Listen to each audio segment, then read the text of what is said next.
Boa noite, irmãos.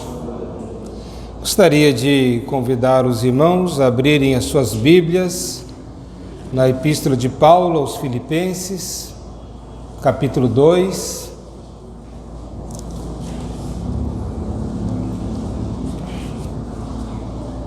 Filipenses 2. Vamos ler do verso 1 ao verso 5. Diz assim a palavra do Senhor Deus: Se há, pois, alguma exortação em Cristo, alguma consolação de amor, alguma comunhão do Espírito, se há entranhados afetos e misericórdias, completai a minha alegria, de modo que penseis a mesma coisa, tenhais o mesmo amor, sejais unidos de alma, tendo o mesmo sentimento. Nada façais por partidarismo ou vanglória, mas por humildade, considerando cada um os outros superiores a si mesmo. Não tenha cada um em vista o que é propriamente seu, senão também cada qual o que é dos outros. Tende em vós o mesmo sentimento que houve também em Cristo Jesus. Amém. Vamos orar, irmãos.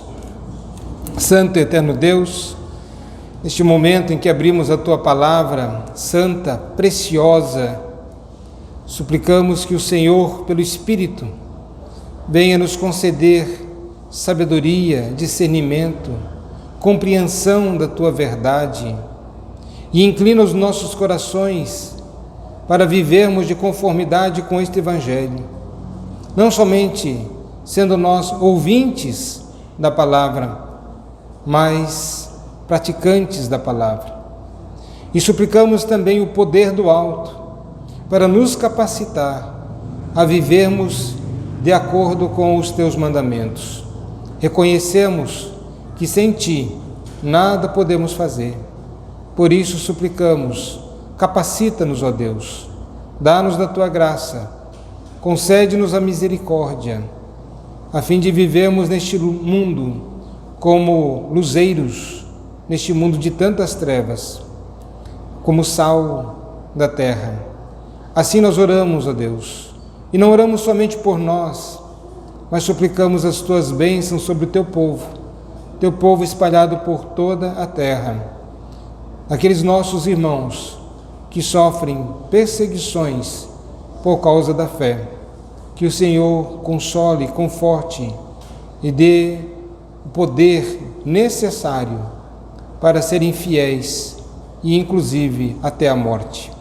Assim nós oramos, ó Deus, que a paz do Senhor seja sobre o teu povo, a tua igreja, em nome de Jesus.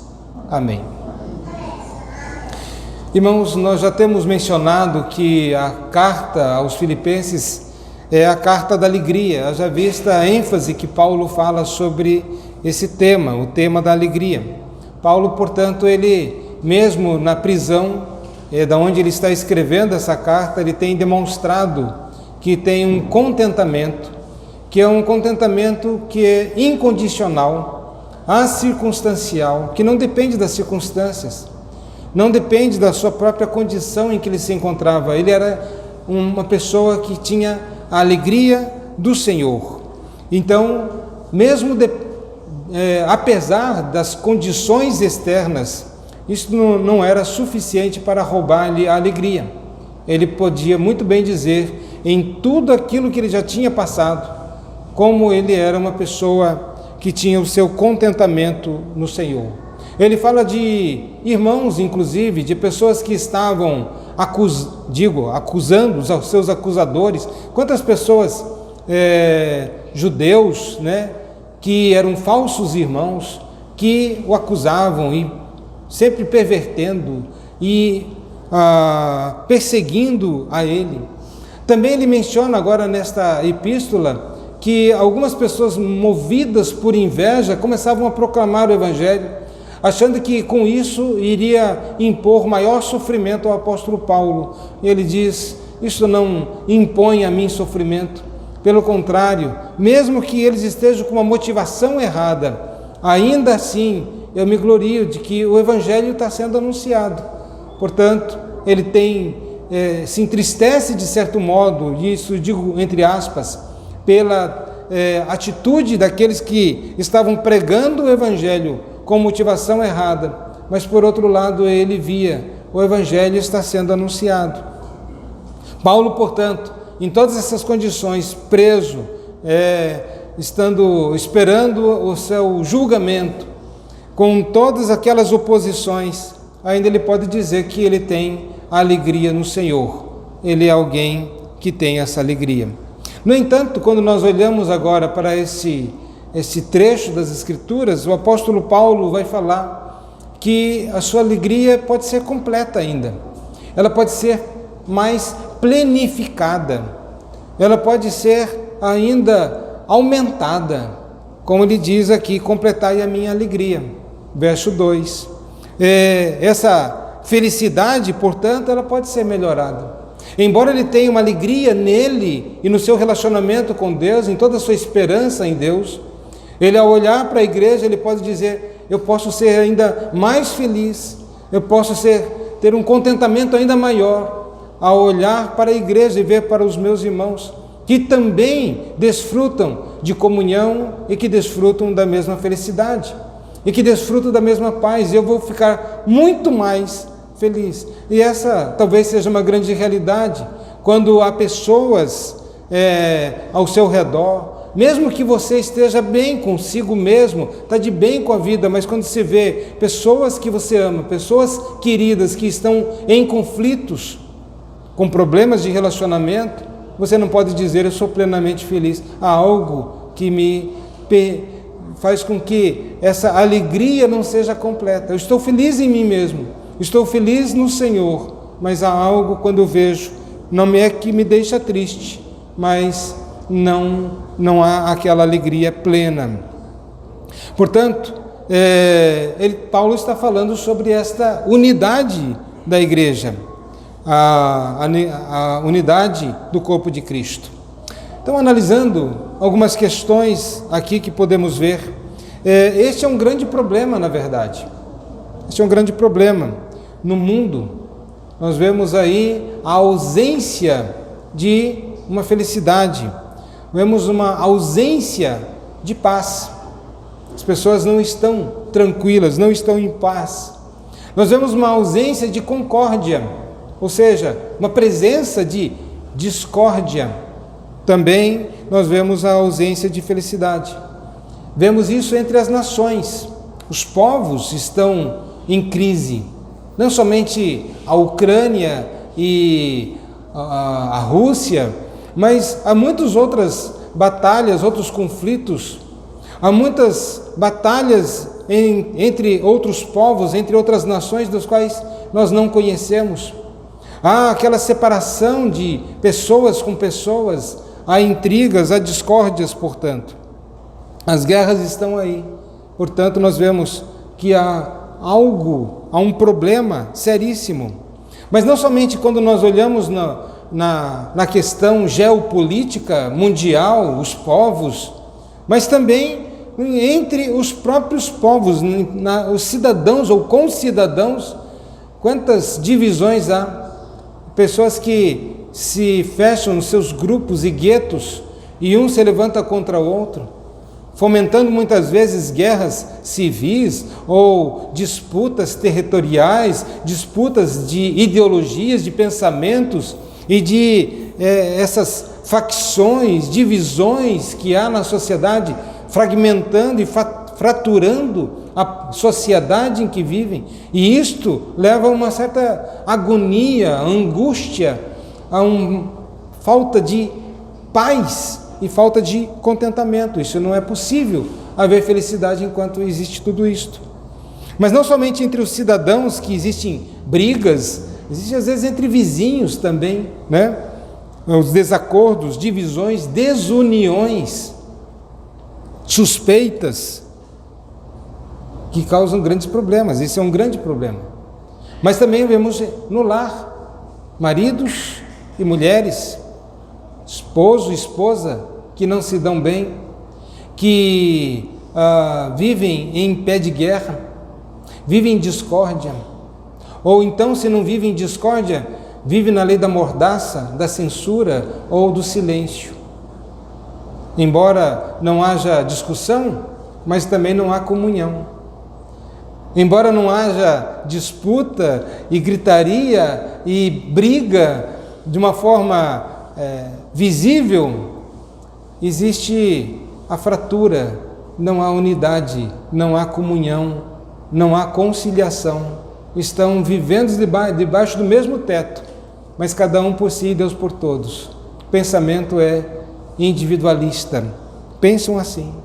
Marido e mulher, portanto, quando questiono para os meus alunos, falando sobre o resultado do pecado que trouxe separação, e para demonstrar isso, pergunto: vocês percebem isso no lar de vocês? E as crianças muitas vezes dizem: nós percebemos, com a briga, com discussão, pai e mãe, e aquela coisa toda. Mas não só marido e mulher, mas pais e filhos. Vemos aí então disputas. Vemos, é claro, os casos extremados, com agressões, com até homicídio, com agressões sérias, verbais ou físicas. Vemos isso acontecendo, e às vezes até na própria igreja, daqueles que fazem parte da igreja.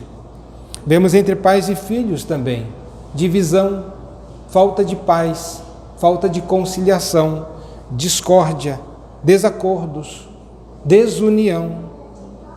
E essa é uma condição que tem cada vez mais sido frequente e recorrente. As coisas têm caminhado assim. É um problema, portanto, é um problema seríssimo que nossa sociedade passa.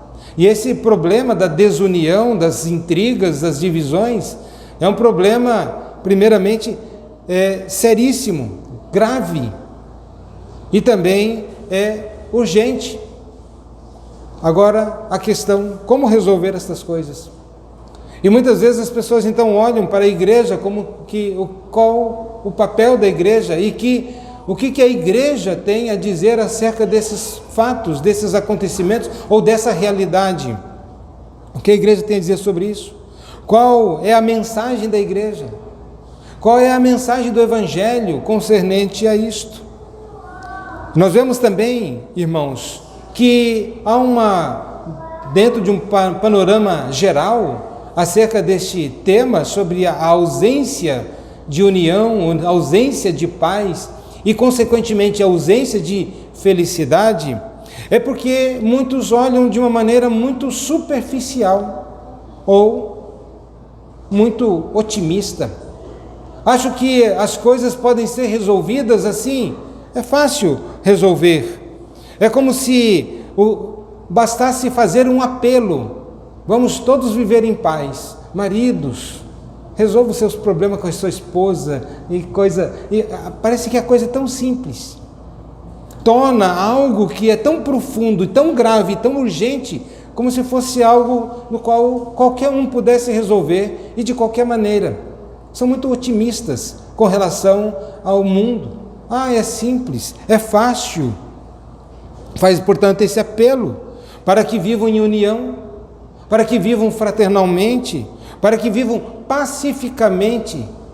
Olha, é assim, como se pudesse resolver desta forma. Mas por que acham que as coisas podem ser resolvidas desta forma? É por falta de um desconhecimento do problema da causa. Qual é a causa disso tudo? Qual é o real problema? O que leva as pessoas a serem como são? Por que as pessoas agem como agem? Por que elas tendem sempre a essa desagregação, a essa separação, a essa desunião e guerras e discórdias e pelejas e coisas do gênero?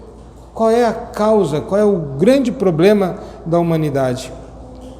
Mas não somente é uma visão otimista acerca da resolução deste problema, como se pudesse ser resolvido assim tão facilmente. Olha, faz o seguinte, faz isso, e assim vai resolver tudo.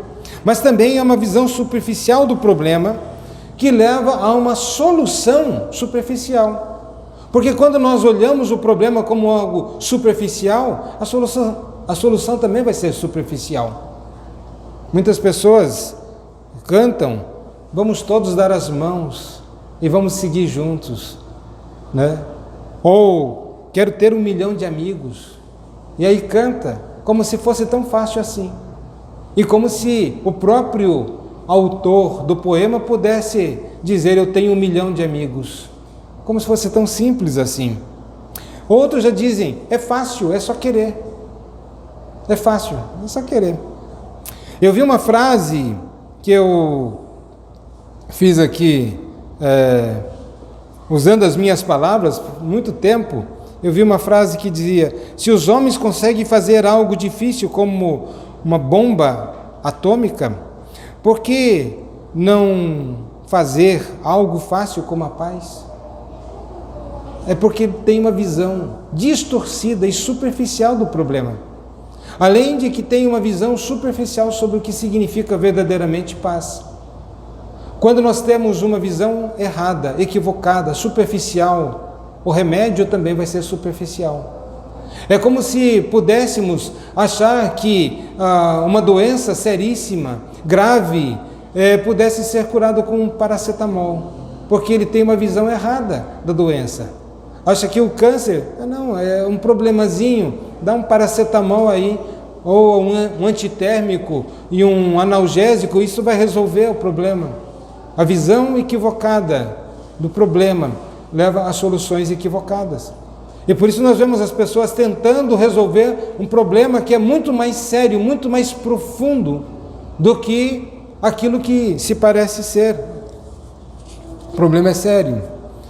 E qual é a causa da desunião? Qual é a causa, o problema essencial das nações, entre as pessoas, entre marido e mulher, pais e filhos, vizinhos, e que tem acometido, e temos visto isso na sociedade, uma sociedade que está gemendo por causa de tantos conflitos. É ameaças nas escolas, é ameaça na sociedade, é bala perdida. As pessoas vivem atemorizadas. E qual é a causa? E nós vemos ali no verso 3, o apóstolo Paulo, ele dizendo: nada façais por partidarismo ou vanglória. Nada façais por partidarismo. E aqui o apóstolo Paulo, portanto, está dizendo a nós que o problema é grande, é grave, é profundo e é sério. O problema é sério. Quando nós entendemos a quem ele está dizendo e por que ele está dizendo isto, qual é a sua cautela em relação a esta problemática, devemos pensar que ele está escrevendo para a igreja. Ele não está escrevendo para homens ímpios. Ele está escrevendo para a igreja que está em Filipos, uma igreja muito amada, inclusive, por ele. Uma igreja que tem sido apoiadora do apóstolo Paulo. Uma igreja que se relacionava muito próximo ao apóstolo Paulo. Portanto, uma igreja muito querida e que tinha sido pastoreada, né, o trabalho inicial foi com o apóstolo Paulo. Aquela igreja surgiu e havia um relacionamento muito bom com aquela igreja. Mas o que é a igreja? A igreja, de acordo com o entendimento, não é o prédio, não é uma instituição, somos nós. E a igreja, para ser igreja, são aqueles que foram chamados por Deus, foram libertos do império das trevas, foram chamados das trevas para a luz, eles foram remidos, foram salvos, eles não estão mais debaixo do jugo do pecado, não estão mais debaixo do jugo de Satanás, como outrora viviam. Igreja, portanto, são pessoas que foram alcançadas, salvas, libertas, remidas. E essa é a questão da seriedade que nós vemos. Porque Paulo está escrevendo a essa igreja, com essas características, dizendo que não façam nada por partidarismo ou vanglória. O que ele está dizendo é que há um problema seríssimo na constituição humana, que mesmo tendo sido alcançado pela graça, ainda há algo profundo de uma malignidade, de maldade no coração, que pode aflorar, se deixarem, que pode fazer viver de uma maneira contradizente daquilo que é o Evangelho, vivendo de uma forma que, na verdade, não honra Cristo, não honra a Deus, mas que vem somente promover cada vez mais a desunião, conflitos, discórdias, partidarismos. Portanto, há um problema. E esse problema, segundo o apóstolo Paulo diz, ameaça a igreja. Perceba, ele está orientando a igreja, ele está exortando a igreja. Se isso é um problema do qual a igreja não tem a mínima possibilidade de ter esse tipo de problema, Paulo nem falaria. Paulo não escreveria isso. Não, vocês são redimidos, vocês são salvos, vocês são agora libertos. Agora é só tocar o barco para frente, a coisa está tranquila. Não. Paulo vai dizer, olha, cuidado com o coração, cuidado com problemas que estão lá na profundidade do espírito. E isto ameaça a igreja. E a primeira coisa que ameaça a igreja é a contenda. Espírito faccioso. Nós conhecemos muito bem quando aqueles que têm o espírito de facção, meu grupinho, ou como nós vemos com muita clareza na própria igreja de Corinto, não na igreja de Filipos, mas na igreja de Corinto. Eu sou de Paulo, eu sou de Apolo, eu sou de Cefas, eu sou de Cristo, cada um no seu partidarismo e defendendo, não, ele é melhor, não, ele que é melhor, não, é ele que é, e cada um mostrando as qualificações de cada um, dizendo, eu sigo ele por causa disso, não, ele é melhor. Na igreja de Cristo, se dividindo por causa disso, mas não somente facção por causa de liderança, por causa de dons. Não, você não é não tem o mesmo dom que nós temos, então nós temos o grupinho dos que falam em línguas aqui. Nós temos o grupinho dos que profetizam. Nós temos o grupo cheio de facções, cheio de partidarismo. E geralmente quando se cria o partidarismo, facções, é porque sempre você pensa que o seu time é o melhor, é mais qualificado. Não, eu não sou que nem esses. É quase que um sentimento de superioridade diante de outros, não entendendo o que é o corpo de Cristo. E não entendendo também que no corpo de Cristo há muitos membros, e que cada membro se manifesta de forma diferente, tem formas diferentes, tem funções diferentes, e que nem todos são iguais, mas acha que são superiores. É como se a mão dissesse, eu pego as coisas, eu faço as coisas. O que um órgão lá, sei lá, faz? Eu sou melhor, eu sou operacional. Outro não.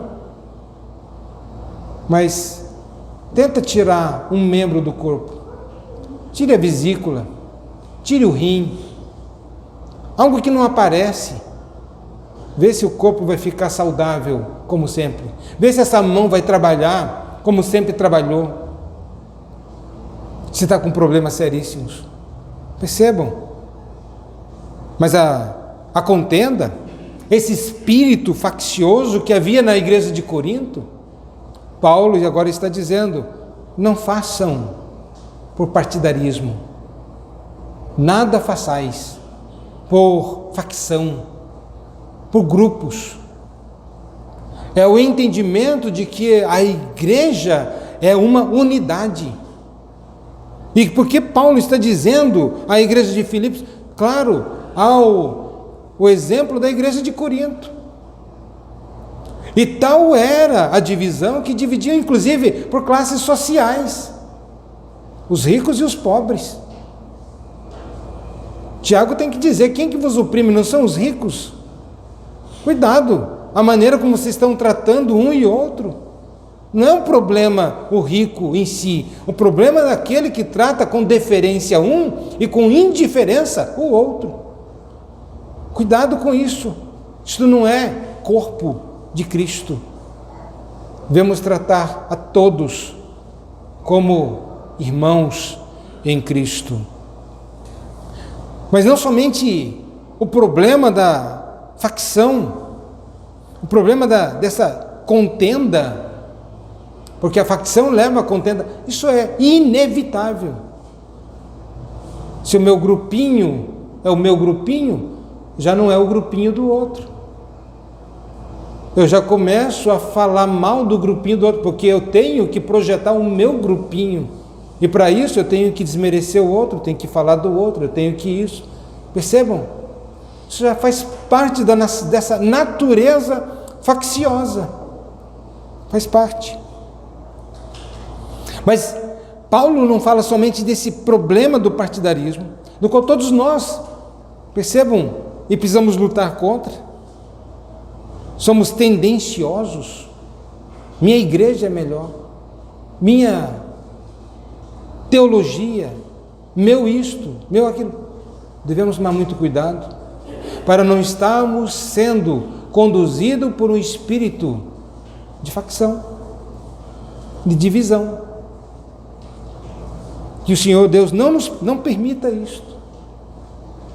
Mas, em segundo lugar, o apóstolo Paulo ainda vai falar de um outro problema, e isto está entranhado também, ou vanglória, que é o orgulho, o convencimento. E nós vamos perceber que é a suprema fonte da discórdia, é o orgulho. O orgulho que impede que as pessoas peçam, inclusive, perdão, que peçam desculpas, que reconheçam os seus erros, que digam: errei. Não. O orgulho é isto. Ele não dá o braço a torcer. E disso vem discórdia. Disso também vem o egoísmo. É o filho mais velho do orgulho. Egoísmo, só pensa em si. O orgulhoso, ele é egoísta. O orgulhoso, ele só pensa nele. O orgulhoso, ele não admite que ele seja de alguma forma humilhado, ele pensa nele. Ele não admite que seja rebaixado. Ele precisa defender a si mesmo. O orgulhoso, ele é egoísta. Ele pensa em si. E só pensa em si. Percebam que Paulo não está dizendo que o grande problema da humanidade é a ausência de instrução. Se nós educarmos todas as crianças, se nós dermos estudo para todo mundo, esse Brasil vai ser melhor, o mundo vai ser melhor. E nós estamos vendo pessoas muito bem educadas em outros países, não vamos nem colocar o Brasil, vamos colocar países de primeiro mundo, cuja educação pressupõe-se ser melhor, cujas penitenciárias estão cheias de homens educados.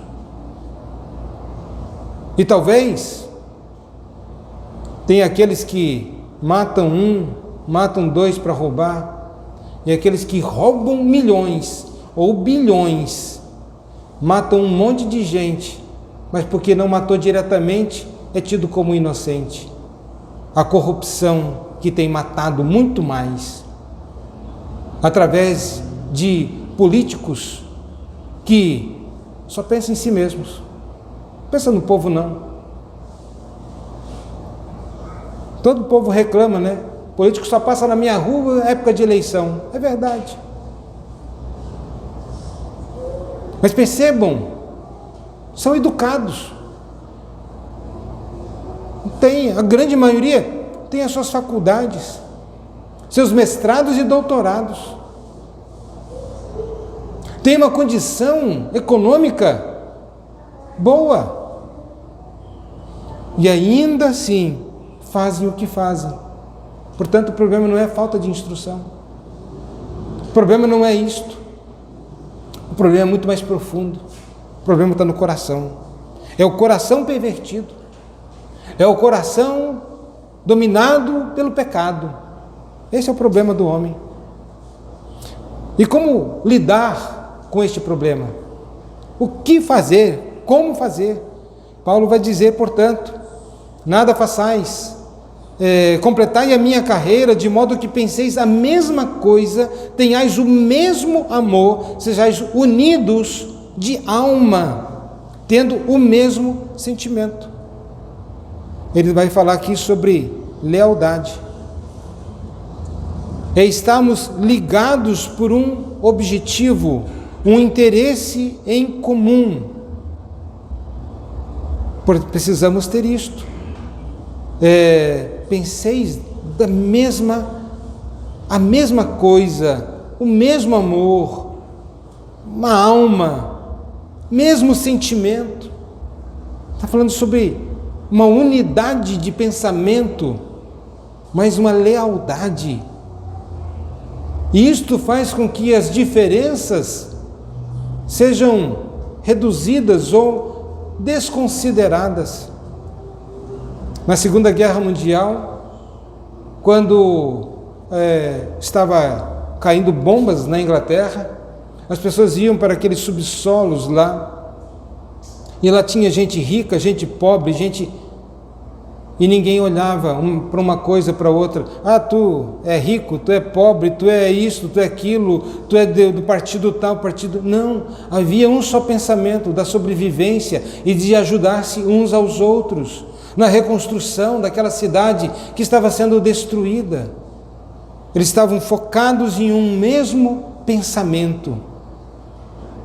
Mais ou menos isso que o apóstolo Paulo está dizendo, porque se nós ficarmos focados em outras coisas, como que você não canta como eu gosto que você gostaria que você cantasse, você não pensa assim, ou você não é da classe tal, você não é do mesmo membro, do mesmo dom que eu tenho. Enquanto nós estamos concentrados nisso, estamos pensando em divisão.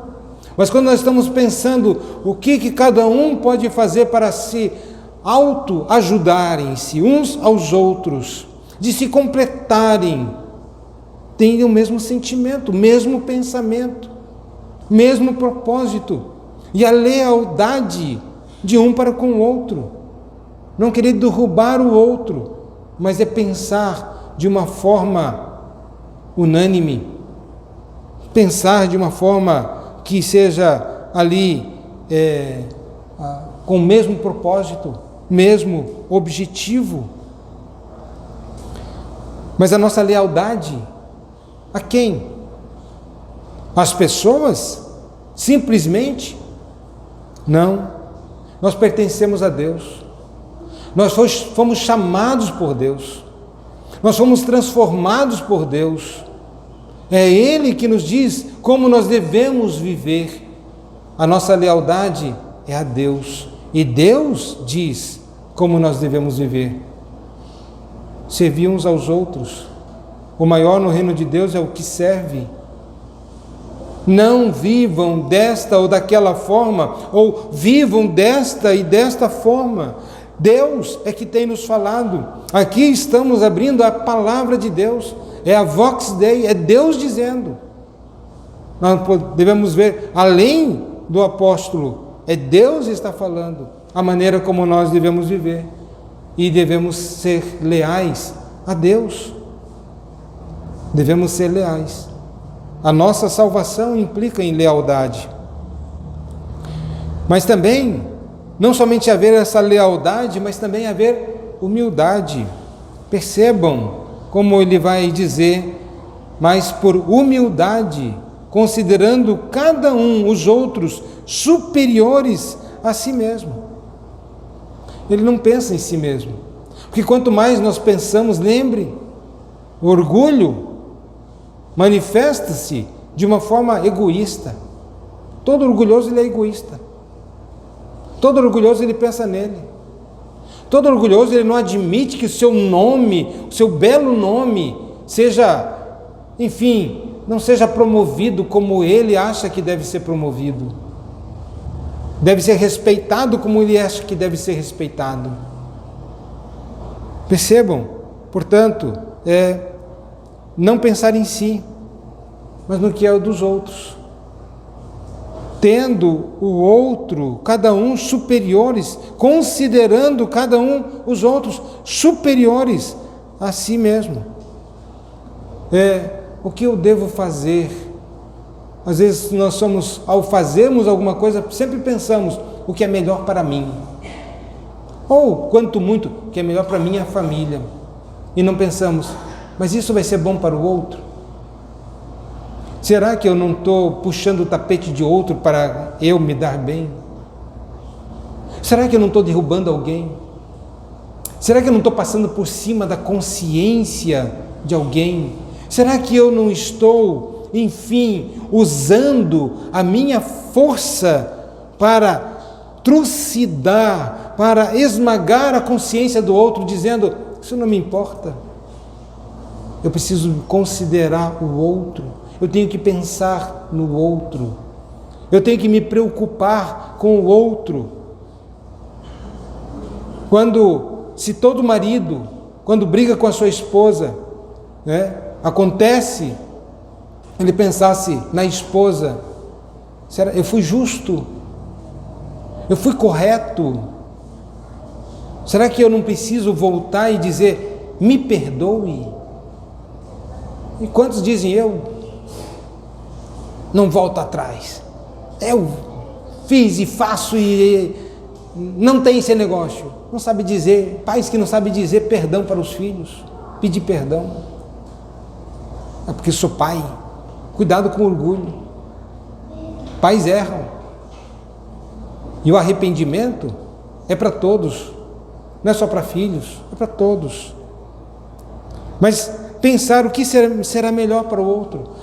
No meu projeto, pensar que o quanto eu posso beneficiar outras pessoas, incluir outros nos benefícios que posso fazer, portanto, para outras pessoas. Mas também podemos pensar, quando nós estamos sofrendo, e nós sofremos, às vezes nós nos vitimizamos pensando, eu, coitadinho de mim. Pense nos outros. Pense na condição de outros. Eu não tenho direito de reclamar da vida. Não tenho direito de reclamar de, oposições. Quando vejo irmãos meus na fé, que estão hoje aprisionados, sendo torturados e sendo muitos massacrados e vilipendiados e mortos por causa da fé. Que direito tenho eu de reclamar? Eu só tenho a agradecer.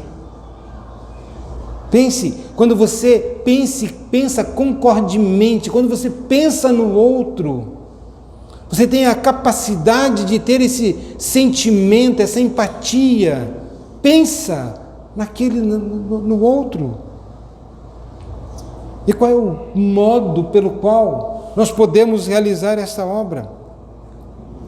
Paulo vai dizer aqui, se há, pois, alguma exortação em Cristo, alguma consolação de amor, alguma comunhão do Espírito, e se há entranhados afetos e misericórdias, se há isto, o que ele está dizendo? Se você tem experimentado o amor de Deus. Deus amou o mundo de tal maneira que deu o seu Filho unigênito, para que todo aquele que nele crê não pereça, mas tenha vida eterna. Deus amou o mundo. E quando ele amou o mundo, quem era o mundo? Eram pessoas que estavam com as mãos levantadas dizendo: ó Deus, nós queremos o Senhor, nós te amamos, nós desejamos o Senhor. Não, nós vemos um mundo que dizia: rompamos os laços com esse Deus, nós não queremos nada com esse Deus, éramos inimigos de Deus. No entanto, Deus nos amou, nós não tínhamos mérito algum, nós não tínhamos crédito algum, não havia nada em nós que nos recomendasse ao amor divino. E se você tem experimentado o amor de Deus, o que você deve fazer com o outro? Aquele que nada merece, porque alguns dizem: eu só vou amar aqueles que merecem o meu amor. Você mereceu o amor de Deus? O que você fez para que Deus te amasse? Qual foi a tua bondade? Que virtudes você teve para que Deus te amasse? Por que, então, se na tua experiência não foi assim, por que você exige do outro aquilo que Deus não exigiu? Cuidado, seremos julgados pelas nossas regras. É assim que nós oramos na oração dominical. Perdoa as minhas dívidas da mesma forma como eu perdoo aos meus devedores. Deus usa o meu padrão de julgamento para me julgar. Essa é a oração dominical. A experiência de amor. Ou então, a experiência de salvação. O que nós éramos? Meus irmãos, as nossas obras de justiça, as melhores obras de justiça, aos olhos de Deus não passava de trapos de imundícia. Deus não nos salvou porque nós tínhamos alguma coisa, algum dom. Deus estava precisando de nós. Percebam essa coisa terrível, quando alguém morre: Deus estava precisando. Só se for para julgar e condenar o ímpio. Mas Deus não precisa. Deus não precisa de nada disso.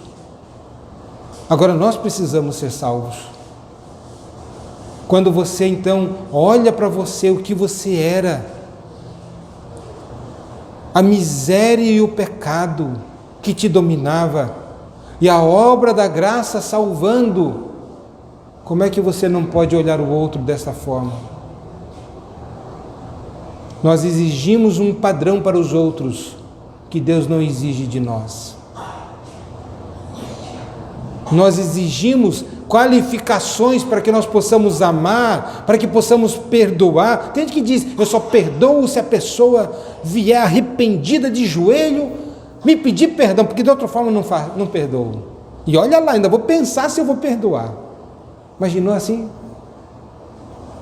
Se Deus pensasse assim? Qual é a sua experiência de perdão? Qual a sua experiência de perdão? Você sabe o que é perdão? Deus não perdoa. Deus, Ele dá um substituto. Deus não diz simplesmente: ei, tudo bem, está perdoado dos seus pecados, sem fazer nada. Para que haja perdão, precisa ter substituição. E Cristo veio e morreu na cruz, pagando a nossa dívida. Quando nós exigimos de outros, cuidado. Lembremos daquele servo mau, que foi perdoado de 10.000 talentos. Se você for calcular, é um valor quase que incalculável. Mas ele não pôde perdoar o outro que devia 100 denários. Um valor correspondente a 100 diárias. É um valor considerável? É. 100 diárias é um valor considerável. Mas ele foi perdoado de uma dívida que ele era praticamente impagável. Mas ele não pôde perdoar. Também, se há, pois, alguma exortação em Cristo, alguma consolação de amor, alguma comunhão do Espírito, se você está em Cristo, E se o Espírito Santo de fato habita em você, essa é a exortação. Se o Espírito Santo habita em você, Ele é seu companheiro, Ele é aquele que te guia, que te ensina, apesar de você, apesar de nós. Lembre disto antes de agir por partidarismo e vanglória. Se Deus habita em você, se Ele está tabernaculando em você, Ele mora, faz morada no seu coração, o que se espera? Que o Deus da paz reina no coração. O que se espera? O Deus que vive em triunidade, numa unidade perfeita, e Ele agora se une com a sua igreja numa unidade perfeita. Nós somos corpo de Cristo, de maneira que Ele é cabeça. Nós estamos ligados a Cristo, dependemos de Cristo, somos de Cristo. Portanto, pense no que Cristo fez. E eu digo, se há algo de fato que pode nos humilhar, e humilhar até o pó, olhe para Cristo. Tende em vós o mesmo sentimento que houve também em Cristo Jesus. Olhe para Cristo, que Ele, sendo Deus, não julgou com usurpação o ser igual a Deus. Eu quero ser tratado como Deus. Ou percebam que as pessoas vinham lá e Ele foi servo. E Ele vai dizer: se eu, sendo Senhor, eu vos servi, façam isso também, por causa de Deus. Se Ele, sendo Deus, serviu, Ele andou neste mundo, andou em obediência a Deus, assim nós devemos viver. Por isso que Paulo vai dizer, se há alguma exortação, é a exortação que toda essa experiência traz para você. Eu sou exortado pelo perdão de Cristo a perdoar. Eu sou exortado pelo amor de Deus a amar. Eu sou exortado pelo Espírito Santo que habita em mim, que é o Espírito Consolador, que é o ensinador, que é paciente, a eu agir assim também. E tenhamos nós, irmãos, esta atitude. Como São Paulo diz, pense desta forma, sejam leais, olhem para Cristo, sejam leais a Deus e vivam de uma forma leal a Deus, porque de outra forma você está sendo desleal.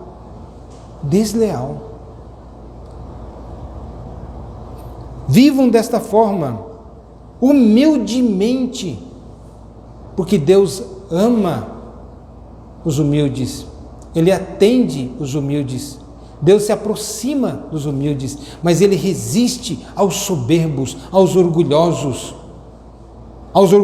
que também são egoístas, aos orgulhosos que também são cobiçosos, porque o egoísta também é cobiçoso, ele só fica pensando em si mesmo e cobiçando as coisas, cobiçando, sei lá, dons, talentos, é magoado porque não tem aquilo que o outro tem. E Tiago vai dizer, de onde procedem as guerras, senão da cobiça que há entre vós? O orgulhoso, ele é egoísta, o orgulhoso, ele é cobiçoso, porque ele só quer tudo para ele, só pensa nele, não está pensando nos outros, ele não consegue se alegrar com os outros, ele não consegue se alegrar com a vitória dos outros. Quando o irmão está prosperando, ele fica assim, está prosperando, está enricando, com um tom na voz, não de alegria, é de tristeza. Aquele que vê alguém conquista alguma coisa, quantas vezes já não vi isto? Aí conquistou um carro, comprou um carro, aconteceu um acidente, o vizinho diz: bem feito. Que coisa, que malignidade, que impiedade. Mas você quer viver tratar desses problemas seríssimos da alma? Olhe para Cristo, só Cristo. Ele é aquele que nos dá a paz, Ele é a nossa paz, Ele é aquele que vai promover comunhão. Olhe para Cristo, sem Cristo nada podemos fazer. Que o Senhor Deus assim nos abençoe. Amém?